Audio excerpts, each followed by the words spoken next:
Hi, good morning, students. Hope all of you are keeping fine at home. And I believe that what all things we have studied in the previous class you have understood and you have gone through the lesson. As I have mentioned before, unless we revise the daily lessons, it will be difficult for us to understand the words which are given. Probably those words which are no more in use, the Shakespearean language, it is slightly difficult for us to understand. Therefore, I earnestly request all of you to go through the lessons daily.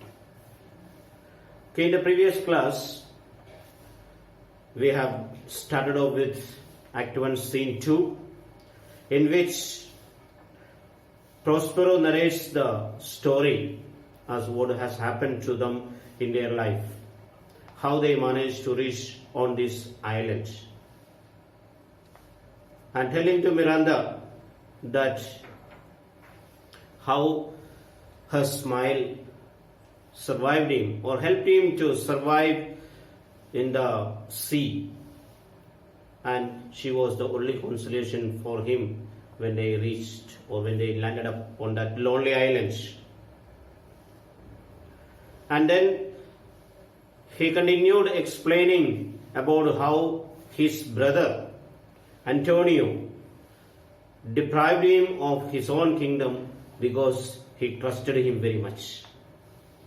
Prospero entrusted all the activities of the administration into the hands of his brother Antonio, and therefore, taking advantages of the situation provided by him, he misused the power, and in fact he has overthrown him from the power, and he became the actual ruler of Milan. That is what we have seen, and Prospero narrates him.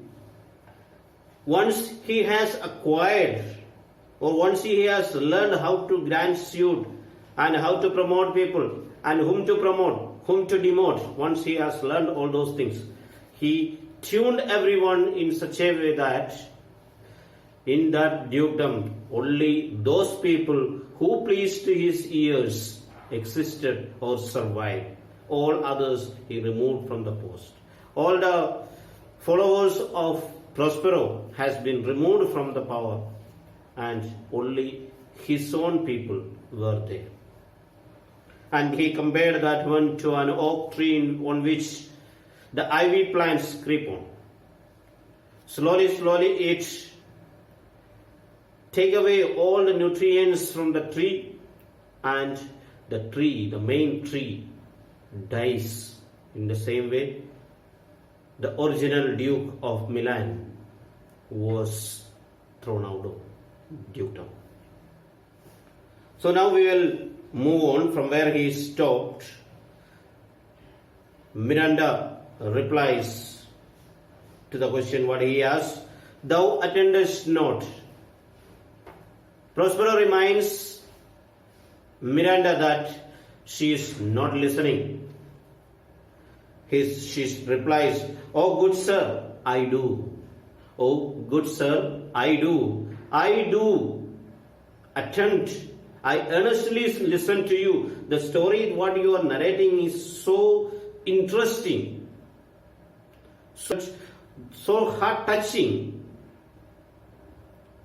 The story that you are narrating is so heart-touching that nobody can divert the attention from this incident." That is what she said. "Oh good sir, I do. I pray thee, mark me. I pray thee, mark me." This is the same sentence which we have already come across. So he once again reminds, "I tell you, please listen to me attentively what I say. Listen to me very carefully what I am saying. I, thus neglecting worldly ends, all dedicated to closeness and the bettering of my mind with that which, but by being so retired, overpriced all popular rage in my false brother, awakened an evil nature. So what happened? I, thus neglecting worldly ends, just neglecting all my worldly ends. So when we say worldly ends, all my aims, what the world considers as something very important, I was indifferent to worldly affairs. See, we can just divide things into different areas, maybe worldly affairs. Some are so much interested in intellectual matters. So here, Prospero was so much interested in the intellectual activities that he forgot about all the worldly affairs which other people considered as the most important thing. He had no time for any of those things. So all dedicated to closeness and bettering of my mind. So I dedicated all my attention to closeness and bettering of my mind. Closeness is given here as secrecy or privacy. So I just got into such a private condition, just separated myself from the worldly affairs. Rather, we can say I entrusted myself enclosed myself in the circle of a library. I was only in the company of my books. My only companions could be said as my books. So there was no place for any other scope. So to closeness and the bettering, the progress of my mind, developing of my mind, intellectual activities, I wanted to develop my intellectual activities, the activities related to literature, magical studies, and precisely we have to say he was so much interested in magical studies that he invested entire time and everything for bettering of his progressing or developing of his own intellectual activities. And therefore he had no time for the administrative activities. All those activities I entrusted into the hands of my brother. What do you mean by with that? Dedicated with that refers to studies. So I entrusted everything, my time, energy, everything to that, to studies of literature, or let's just put what is called occults, magical activities, but by being so retired. So now unfortunately, but being so retired, giving so much a chance to my brother, all the activities I have entrusted into the hands of my brother, that created, overpriced all popular rates. So overpriced all popular rights, popular opinions, what generally people consider, worldly concerns, all those things, what happened? In my false brother awakened an evil nature. So thus, this retirement from my activities created an evil nature in the mind of my brother. Now what happened is that generally it can happen. So when someone is given so much responsibility, it is a chance that it can create. If I can act in the name of such a person, why can't I do of my own? After all, I am doing all my activities, all the activities of a duke, but now I am doing it everything in the name of someone. I am not actually the ruler, but I am doing it for somebody else. Now if I am doing all these activities, why should I be the original king? It is just only the name is there for me. Now I will be why can't I become the original Duke of Milan? So that created an evil nature in him. That idea probably stuck into his mind that he could become the original person, original Duke. All those things were my most important concern. So it awakened an evil nature in my brother. And my trust, like a good parent, my trust. Now his trust he has compared like a good parent. Like good parent did beget of him a falsehood. So now my attitude, my trust in him, like a good parent did beget of him a falsehood in its contrary, as great as my trust was. So much was my trust in him, so much was his mistrust in him, let's call it. So I trusted him. My trust was like a dear parent for him. Now it is possible that sometime he can misuse of that one. So and my trust, like a good parent did beget of him a falsehood. So just like maybe a father begetting a son, a good father begetting a false child, in the same way, my trust in him created a falsehood in him. In its contrary, as great as my trust was. So much was my trust in him, and so much went the opposite direction, his mistrust, falsehood. I trusted him so much, and he cheated me just as much as I trusted him. Just opposite direction. We can say too extreme it is going. I have full confidence in this person, and so much was my trust in him, it went to that extreme. And taking advantage of my overconfidence in him, rather I may have to use it as overconfidence, that so much to the extent he misused that one. So created a falsehood in its contrary, as great as my trust was. So much was my trust in him, a falsehood, so much created in him in the opposite direction. So total trust in him. So I had total trust in him that provided a boundless treachery. So much was my trust in him, and so much was opposite direction, his treachery in him. So created so much, misused that one. So far what we said was that, so he totally retired himself from the worldly affairs, but for that fact, it evolved so much withdrawal from public affairs. So from the entire public affairs, he just moved out and gave chance for his brother to control or take charge of the administrative activities. He entrusted himself in the business of studies, and that created a falsehood in him, which had indeed no limits. So the confidence which I had in him, the trust I had in my brother, that had no limit at all. It was a boundless trust in him. A confidence, sans bound, sans, S-A-N-S-V-C, is actually a French word which Shakespeare uses. In some places we can see even some of the poems which he uses this word, sans, but unfortunately that has not adapted itself into the English words, therefore we don't see such a common usage of this one. Sans means without limit, without limit.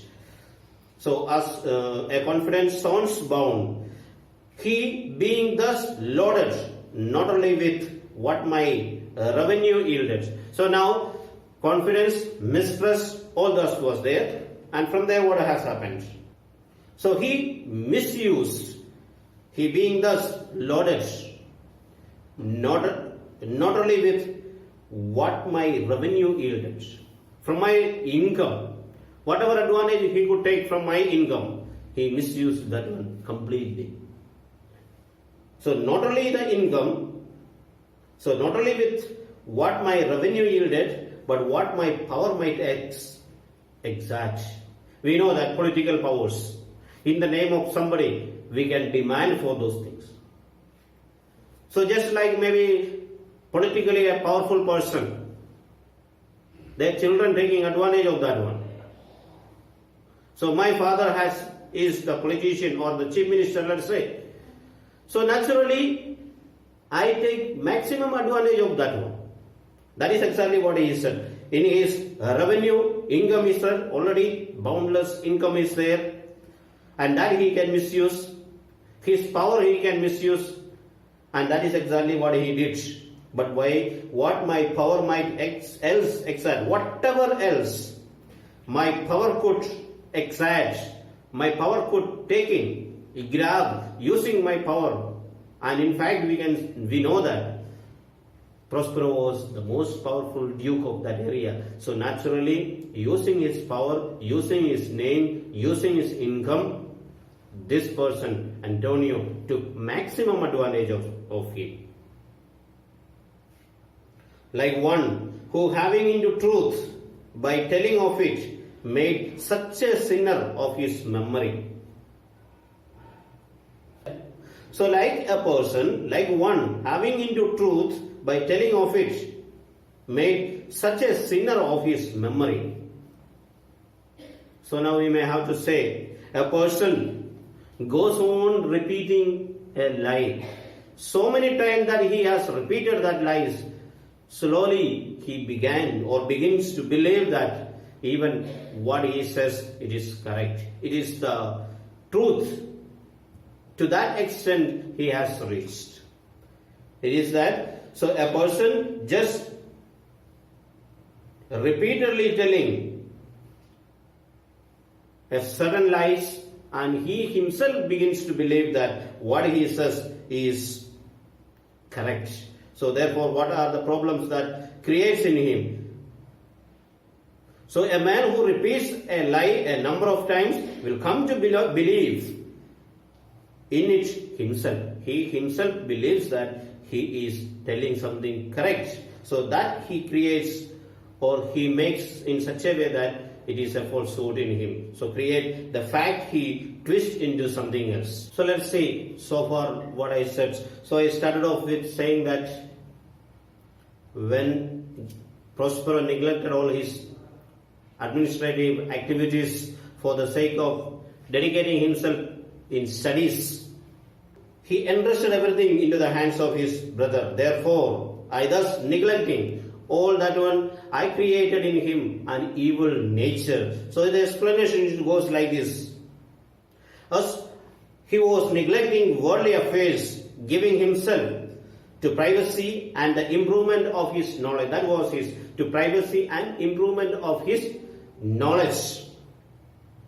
So knowledge is important. Unfortunately, he dedicated so much that he forgot his own activities actually. He forgot that he was the Duke of Milan. So knowledge in things which but for their secrecy would have excelled all things, which but for their secrecy would have excelled all things valued by the public. So things what people valued as great things, that he probably valued those things and he credited for himself was, but unfortunately that aroused a feeling of evil nature in him. So was aroused the evil nature of my false brother. I created an evil nature in my brother. Then he says, my faith in him, just like a good father. So it was like a good father who has begotten an evil son, created in him a falseness as great in the opposite direction as my faith was great. So my faith was great in him. So much was that it just to the opposite extent it has gone. A falseness, a great in the opposite direction as my faith was great.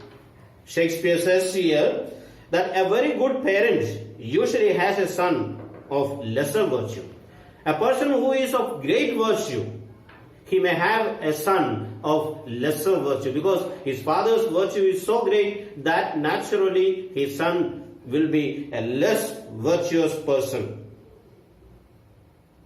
His confidence in his brother. So in the same way, Prospero's confidence was in his brother so great, being more than brotherly, produced a falsehood less than brotherly. So his confidence in his brother was so great, to such an extent that it created a falsehood in his brother, or created a brotherhood that was not brotherly. So, more than brotherly produced falsehood. It created in him a falsehood that was less than brotherly. That cannot be called, or that could not be called as brotherly relationship. So, my faith in him was without any limit. Unfortunately, I trusted him without any doubt. That created. So that created in him, or that he made loaded with a position of a lord. That so he misused that one, and he acquired a position of a lord. And in fact, he misused. And how did he misuse of that one? Exciting, but with whatever else my power could.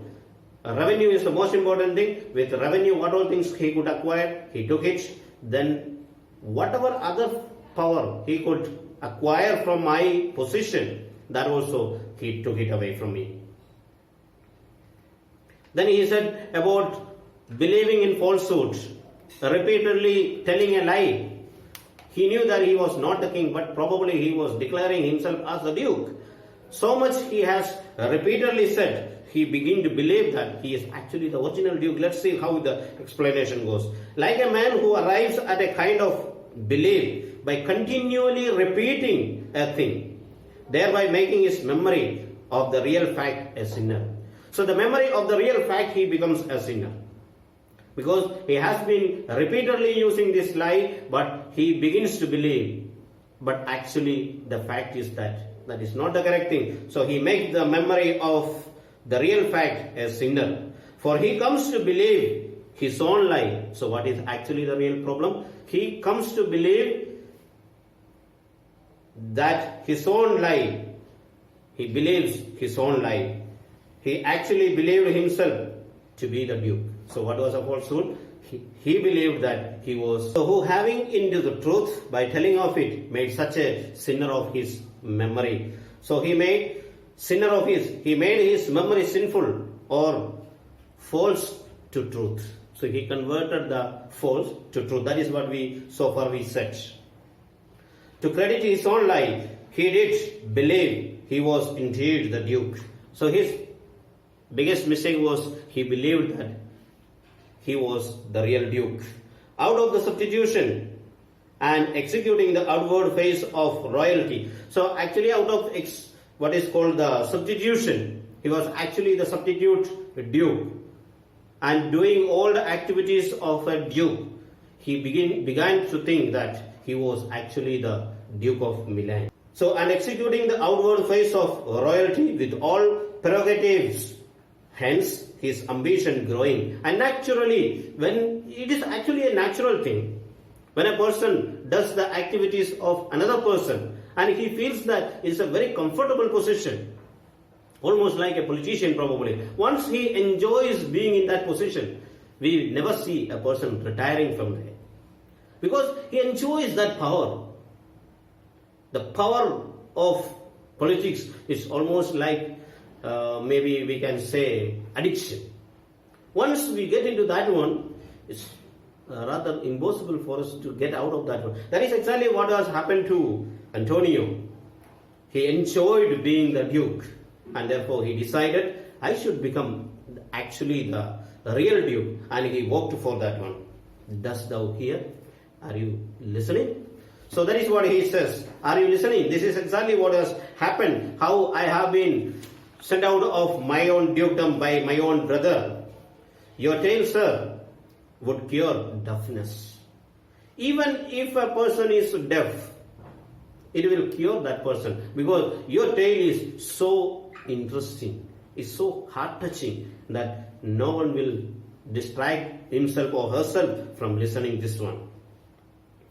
To have no screen between this part he played and him he played it for, he needs will be absolute Milan. So what exactly rest he needed? Of course, that is what actually he was trying to come up. So what is that? To have no screen between this part he played and him he played it for whom he has been. So it is understood that in order that there should be no barrier between the part he was playing and for whom he was playing it. And the people for whom he was playing, he felt it, that it is necessary that he has to become the absolute ruler of Milan. Absolute ruler in history and all those things, quite often we come across this one. Almost like calling it a monarchy. The absolute power. Once he is the absolute power, nobody can question him, nobody can do anything. Now he felt that he has to become, he cannot be the substitute ruler unless he becomes what is called the original duke, the absolute duke. Then nobody can, there can be no barrier between he and his rule, what he is doing. Therefore, now he understood. The most important thing, what he needs to do is that he has to become the actual ruler, not a substitute ruler. So he felt that the need for that, becoming the absolute ruler of Milan. To have no screen between this part he played and him, he played it for. Him, it is used for the typical citizens of Milan. The typical citizen of Milan, that is, he is used to here. For he needs will be absolute Milan. He needs to become the actual. So please keep in mind, absolute Milan, it is referring to the actual ruler of Milan. Me, poor man, my library was dukedom large enough. Now about me, he considered, probably he considered my library was sufficient for me as my kingdom, my dukedom. That was his reference to me. He considered me, that my library, thinking me, considering me as incapable of ruling. So, poor man, my library was dukedom large enough, or temporal royalties. He considered me incapable of worldly power. He allied himself. Therefore, what did he do? He joined with others. He joined with some of his false companions. So as for me, for a poor man like me, he considered my library sufficient kingdom, thinking me incapable of worldly powers. He allied himself. So eager was his power. That is what we are going to say. So eager was his power that he allied himself with the neighboring confederates. So dry he was for sway with the king of Naples to give him actual tribute, do him homage, subject his coronet to his crown, and bend the dukedom yet unbowed. Now in this part, when we are reading, we may have to read the whole thing as a single part, because he uses in such a way that the terms which he uses, just probably, unless we read the whole thing, it is difficult. So he thinks me now incapable.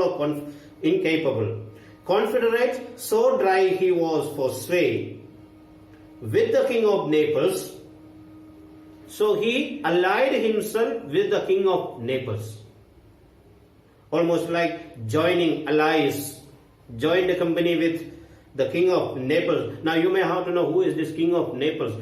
King of Naples actually was the biggest enemy of Prospero. They have been not in a very good terms for a long time. It was non-fact. That is why immediately he took the help of that person, someone's enemy. Naturally, they becomes the friends. So with the king of Naples to give him an annual tribute. So he told him, he declared to the king of Naples that he would give him an annual tribute. Do him homage. Do him homage. So meaning to say that, okay, I will bow to you. I will declare my allegiance. I swear my allegiance to you. Or give him annual tribute. Give him annual tribute means every year I would pay you a certain amount of money. In return, you have to protect me. Now you should know who is declaring this. The Duke of Milan is asking for this one, and you should know the Milan. Milan was one of the biggest, strongest dukedoms of that area. Milan had never bowed himself into somebody. So, to him give annual tribute, do him homage, subject his coronet to his crown, to him making his coronet of Milan. The coronet, the power, coronet means a crown. The crown of Milan bending before the king of Naples. That means the sovereignty of Milan that he has surrendered in the hands of the king of Naples. To his crown and bent the dukedom yet unbowed. So he bent the dukedom in front of the king of Naples. A dukedom that has never bowed before anyone else. That is the fact you have to keep in mind. A dukedom that has never bowed before anybody else has now bowed right in front of king of Naples. And that too for no reason. So eager he was for power with the king of Naples, promising him to pay him an annual tribute. So with the king of Naples, promising him to pay him an annual tribute and swear allegiance to him, making the coronet of Milan serve the king of Naples, thereby humbling the kingdom of Milan, which had never before bowed to anyone. So humbled the power of Milan that has never humbled itself before anyone else. So he has surrendered the kingdom. So dukedom yet unbowed. Alas, poor Milan. What a tragedy for Milan.